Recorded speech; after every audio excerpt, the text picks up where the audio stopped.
children alike, murdered and massacred night after night. Konflik, entah itu perang atau kerusuhan, selalu membawa kehancuran, duka, dan air mata. Hal ini bukan saja dialami warga sipil, tetapi juga orang-orang yang turut andil dalam suatu konflik. Tetapi di balik berbagai kerugian moral dan material di berbagai daerah konflik, ternyata tersimpan cerita atau kisah yang mengharukan. Dari sekian banyak kisah menyentuh hati dari daerah konflik, berikut kami merangkum 7 di antaranya.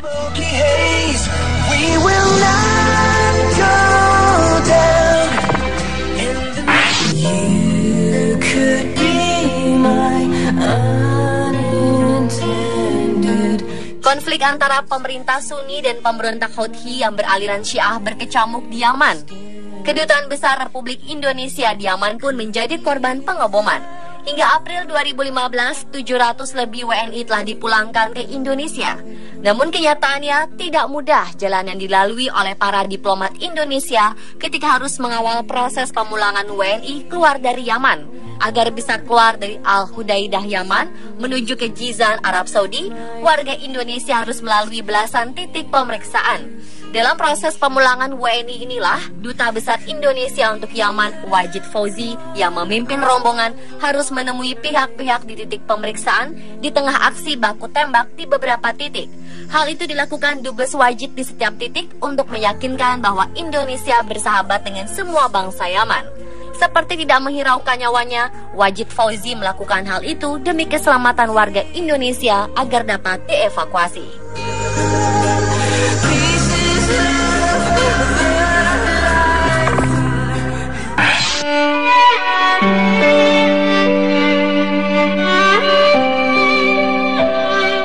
Usianya baru 5 tahun, namun anak laki-laki asal Palestina ini tak gentar menghadapi 6 anggota keamanan Israel yang bersenjata lengkap di tepi barat atau West Bank. Dengan mengenakan pakaian tentara, ia sendirian mendekat ke arah para polisi negeri Zionis, lalu melemparkan batu-batu berukuran besar yang ada di tangannya ke arah lawan. Hal itu ia lakukan sebagai tanda perlawanan terhadap Israel yang tak henti-hentinya melakukan penyerangan ke Palestina. Sementara itu, pasukan Israel yang mengenakan helm dan pelindung badan terlihat bingung. Mereka hanya menyaksikan aksi perlawanan anak kecil tersebut. Aksi heroik anak ini dilakukan di tengah bentrokan berdarah antara warga Palestina dan pasukan Israel. 100 orang lebih warga Palestina, termasuk sang anak, saat itu turun ke jalan di dekat tembok pemisah Israel di desa Bilin untuk menggelar aksi protes tahunan demi memperingati Hari Tahanan Palestina.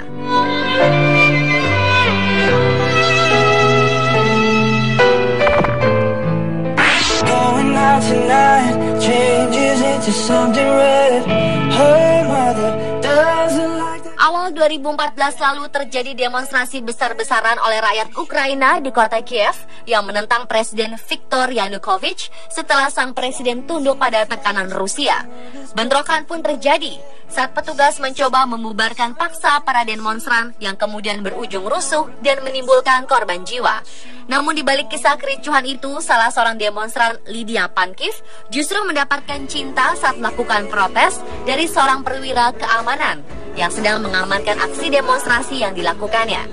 Awalnya wanita berusia 24 tahun ini mendapatkan telepon dari temannya yang meminta bantuan karena ada teman mereka yang ditangkap pihak keamanan.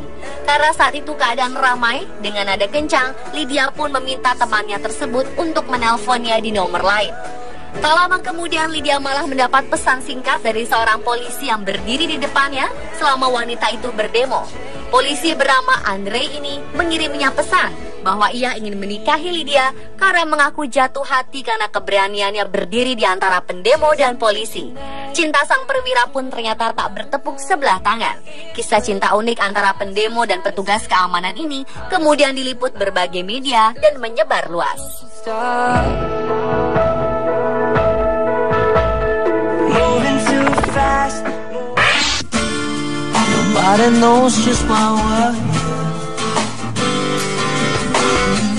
Perang saudara yang berkecamuk di Suriah beberapa waktu lalu ternyata juga menyisakan satu kisah kelahiran bayi kembar yang harus dilarikan ke perbatasan demi keselamatannya. Ratusan ribu orang yang tewas di Suriah pada 2012 silam telah mengetuk pintu hati ribuan relawan dari seluruh dunia berdatangan ke Suriah memberikan bantuannya. Salah satunya adalah lembaga Médecins Sans Frontières atau MSF. Di tengah hantaman roket dan deru senjata, sepasang bayi kembar harus lahir di usia kehamilan 6 bulan di sebuah rumah sakit darurat MSF yang minim peralatan persalinan, tanpa kehadiran dokter spesialis anak, tanpa inkubator, dan tanpa obat-obatan khusus untuk merawat bayi dalam usia prematur ini. Salah satu bayi diberi bantuan masker oksigen dan radiator listrik untuk menjaganya agar tetap hangat, sementara kembarannya tak tertolong. Cedra, nama bayi selamat yang hanya berbobot 1,2 kg itu, kemudian dilarikan ke perbatasan.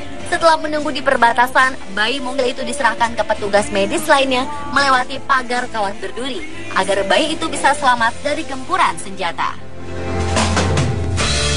Remember how we laughed until we cried.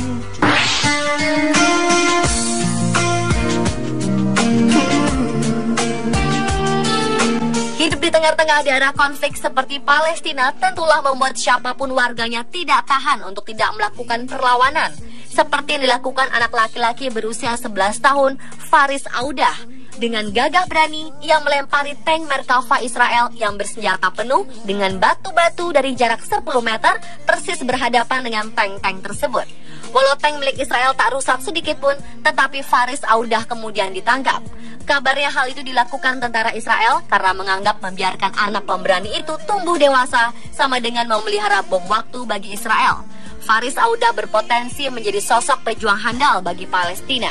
Kini foto-foto Faris Audah tersebar ke penjuru dunia yang menjadi salah satu tonggak perlawanan jihad anak-anak Palestina.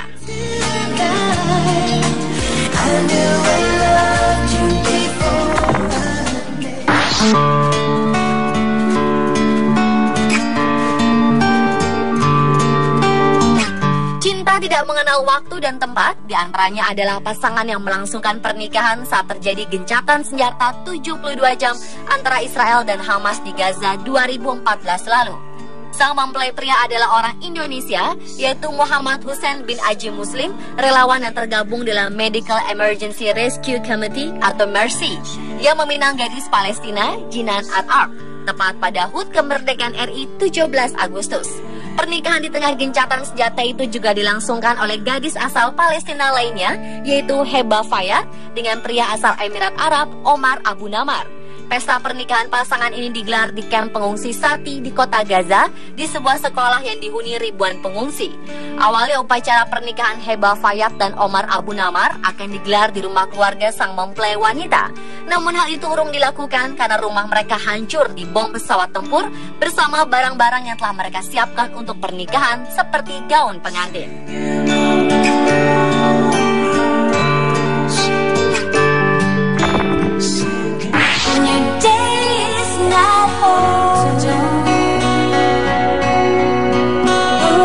Masih peristiwa mengharukan yang terjadi saat konflik Israel-Hamas 2014 lalu. Seorang bayi bernama Sulaiman yang awalnya dinyatakan meninggal hidup kembali. Jantung Sulaiman sebenarnya telah berhenti berdenyut dan dokter telah menyatakan ia meninggal. Tapi tiba-tiba Sulaiman menjerit keras. Saat itu bayi yang berusia kurang dari 4 bulan tersebut terkena serpihan roket di kepalanya saat Israel melakukan agresi ke Gaza. Bayi mungil tak berdosa tersebut sempat dievakuasi ke rumah sakit guna penanganan medis. Namun sayang, sesampainya di rumah sakit, detak jantungnya telah berhenti berdenyut dan dipastikan meninggal. Saat bayi ini hendak dikafani, tiba-tiba ia menjerit dan menangis.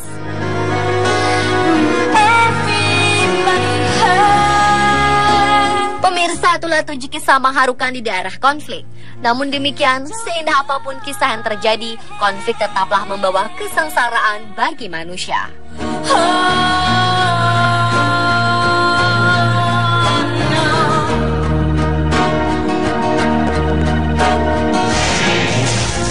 Kerugian moral dan material di berbagai daerah konflik, ternyata tersimpan cerita atau kisah yang mengharukan. Dari sekian banyak kisah menyentuh hati dari daerah konflik, berikut kami merangkum 7 di antaranya.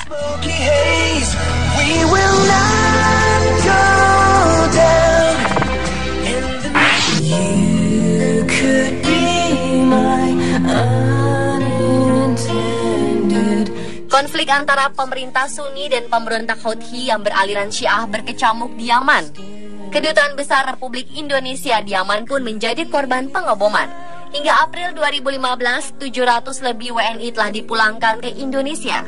Namun kenyataannya tidak mudah jalan yang dilalui oleh para diplomat Indonesia ketika harus mengawal proses pemulangan WNI keluar dari Yaman. Agar bisa keluar dari Al-Hudaidah Yaman menuju ke Jizan, Arab Saudi, warga Indonesia harus melalui belasan titik pemeriksaan. Dalam proses pemulangan WNI inilah, Duta Besar Indonesia untuk Yaman, Wajid Fauzi, yang memimpin rombongan harus menemui pihak-pihak di titik pemeriksaan di tengah aksi baku tembak di beberapa titik. Hal itu dilakukan Dubes Wajid di setiap titik untuk meyakinkan bahwa Indonesia bersahabat dengan semua bangsa Yaman. Seperti tidak menghiraukan nyawanya, Wajid Fauzi melakukan hal itu demi keselamatan warga Indonesia agar dapat dievakuasi.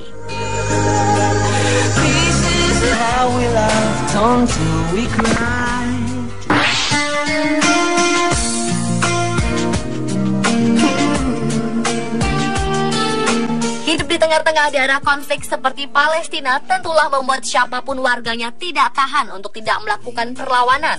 Seperti yang dilakukan anak laki-laki berusia 11 tahun, Faris Audah. Dengan gagah berani, ia melempari tank Merkava Israel yang bersenjata penuh dengan batu-batu dari jarak 10 meter persis berhadapan dengan tank-tank tersebut. Walau tank milik Israel tak rusak sedikit pun, tetapi Faris Audah kemudian ditangkap.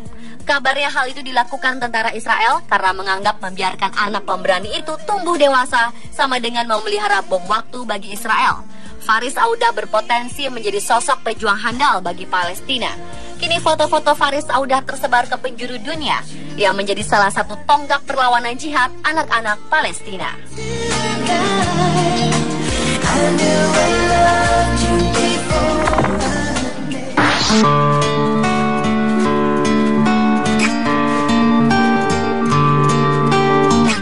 Cinta tidak mengenal waktu dan tempat, diantaranya adalah pasangan yang melangsungkan pernikahan saat terjadi gencatan senjata 72 jam antara Israel dan Hamas di Gaza 2014 lalu. Sang mempelai pria adalah orang Indonesia, yaitu Muhammad Hussein bin Aji Muslim, relawan yang tergabung dalam waktu dan tempat, diantaranya adalah pasangan yang melangsungkan pernikahan saat terjadi gencatan senjata 72 jam antara Israel dan Hamas di Gaza 2014 lalu. Sang mempelai pria adalah orang Indonesia, yaitu Muhammad Hussein bin Aji Muslim, relawan yang tergabung dalam Medical Emergency Rescue Committee atau MERCY, yang meminang gadis Palestina, Jinan At-Arb, tepat pada HUT kemerdekaan RI 17 Agustus. Pernikahan di tengah gencatan senjata itu juga dilangsungkan oleh gadis asal Palestina lainnya, yaitu Heba Fayad, dengan pria asal Emirat Arab, Omar Abu Namar. Pesta pernikahan pasangan ini digelar di kamp pengungsi Sati di kota Gaza, di sebuah sekolah yang dihuni ribuan pengungsi. Awalnya upacara pernikahan Heba Fayad dan Omar Abu Namar akan digelar di rumah keluarga sang mempelai wanita. Namun hal itu urung dilakukan karena rumah mereka hancur dibom pesawat tempur bersama barang-barang yang telah mereka siapkan untuk pernikahan seperti gaun pengantin.